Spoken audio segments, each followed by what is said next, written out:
There comes a moment when you realize your openness has become your cage.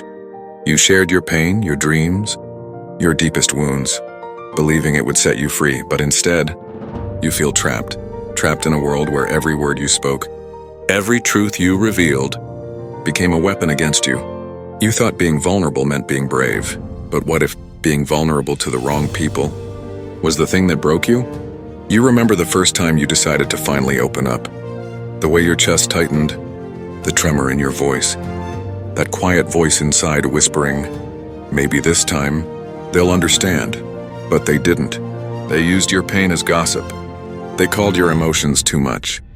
They laughed when you were trying to heal.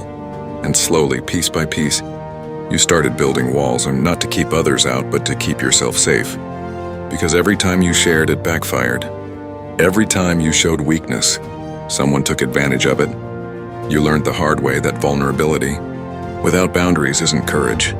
It's self-destruction, and now you find yourself in this quiet isolation where you trust no one, but crave connection more than ever. Where you smile and say, "I'm fine," when deep down you're bleeding from 1,000 invisible cuts. You've become a prisoner, locked behind your own transparency. But here's the truth nobody tells you. Vulnerability is not the problem. The problem is who you gave it to. You keep handing over the keys to your soul to people who never earned them. You confuse emotional dumping with emotional depth. You think healing means telling everyone your pain, when in reality, healing begins the moment you stop needing everyone to understand it. You've been bleeding on people who didn't even cut you. You've been opening up to prove your worth, instead of protecting your peace. You don't owe the world your rawness. Not everyone deserves access to your unhealed parts, because the world doesn't always want to heal you. Sometimes it just wants to see you break. So stop apologizing for becoming guarded. Stop labeling yourself cold or emotionless because you learned how to protect yourself. That's not weakness, then that's evolution.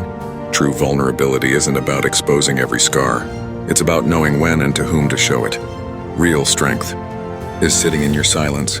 And knowing your worth doesn't need validation. It's refusing to let your pain be public entertainment. It's being at peace with the fact that some parts of you are sacred. You don't have to be understood to be healed. You don't have to be open to be authentic. Sometimes, the bravest thing you can do is to hold your story close until you're ready to tell it from a place of power, not pain. And when that moment comes, when you finally speak again, your voice won't tremble. It won't come from a place of desperation or longing for approval. It'll come from clarity, from wisdom, from the realization that your vulnerability is not a liability. It's a weapon. If you learn how to wield it, you will no longer open up to be saved. You'll open up to inspire. You'll share your truth not because you need someone to fix you, but because you've already fixed yourself. So no, vulnerability isn't your prison anymore.